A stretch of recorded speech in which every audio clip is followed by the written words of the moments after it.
So just say what's up, everybody.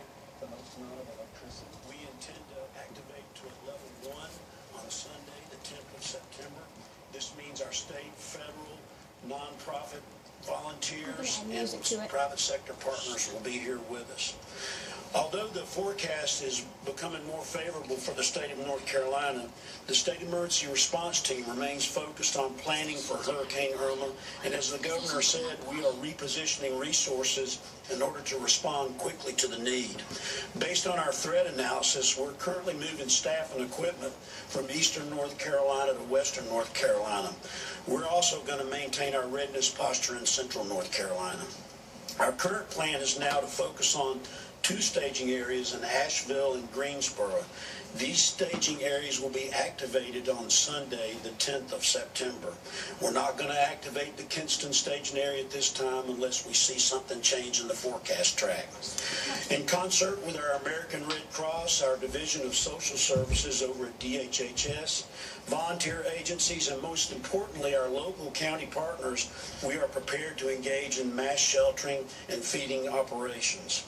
Our Duke Energy and Electric Co-op partners are prepared to surge into affected areas to engage in power restoration activities as soon as the storm passes. The CERT team's response resources are currently alerted and ready to respond as called. This includes road management, debris clearance, search and rescue, hazmat, medical services, law enforcement, firefighting, and wastewater system operators. We're planning on recovery operations with staff identified for preliminary damage assessments. We're also engaging in a recovery support function for housing, and we're also having a county conference call today to discuss debris management practices.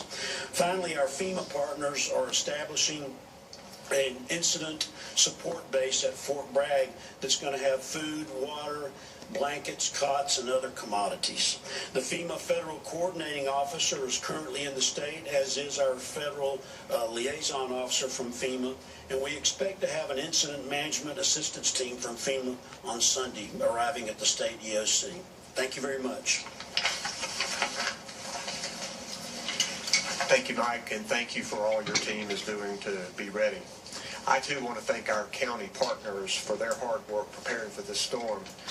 One of the reasons North Carolina has such a resilient and strong team is because of our partnerships with the counties and our state agencies. We also know that our Department of Transportation is important.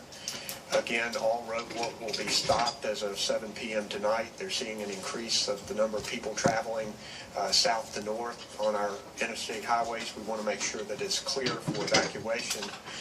And I'd like to ask Tim Little with the Department of Transportation to give us an update on what DOT is doing to get ready for the storm. So, Tim?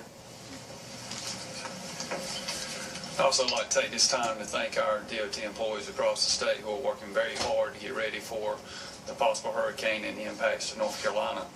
As the hurricane has made it a path more toward the west, our direct impacts have shifted towards the west. And we're monitoring that and getting resources ready to move, if needed, from the east to the west. The part in the west that we're most concerned about is possible rock slides, mudslides in the mountain areas. We have staff on hand that's going out there and monitoring those problem areas and keeping a check on those, as well as our geotechnical unit, which is based in Raleigh, on hand to deploy if needed, and also contractors that specialize in that type of work to be ready to be deployed to those sites as well. Our indirect impacts to us are our neighboring states and traffic that's moving, as the governor said, from north to south. Those interstate routes along 77, 26, and I-95 are becoming more congested, but they're flowing well at this time. Our TIMS system is a great indicator that shows you, the impacts that we're seeing. We're monitoring those areas, also shifting our incident management assistant patrols to areas that are needed. Right now, they're going out to I-26 in the western part of the state to help in those areas to help mitigate some of the issues we may be having. One thing I want to make just as a reminder, as the storm passes and our road crews are out there cleaning up, please, make sure that you're aware of that. Their safety is very important, and they're going to be in the roadway. They're going to be in harm's way. So we just stress that we hope traffic slows down and be cognizant of those workers that are doing that work to clear the debris from the roadway.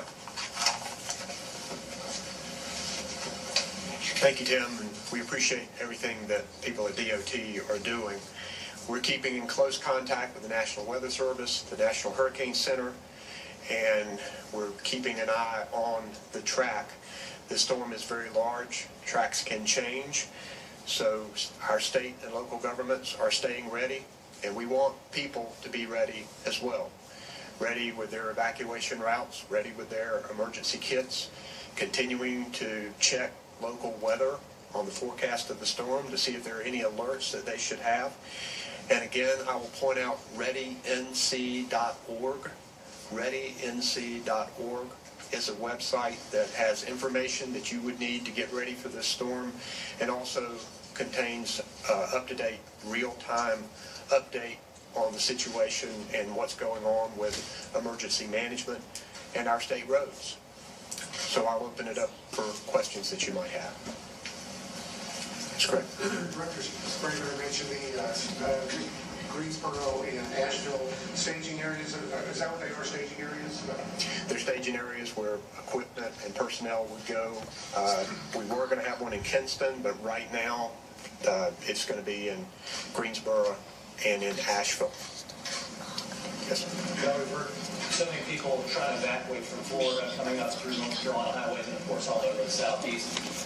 Is there any discussion about helping these displaced residents? I mean, is there a concern that we may want hotels? Well, you've been listening to Governor Roy Cooper and members of his team up in North Carolina. Tar Heel State doing all they can to be prepared. You heard the stories about staging areas, trying to set things not along the coast, but rather back into the Piedmont at high elevation, going back. As always, peace out. Several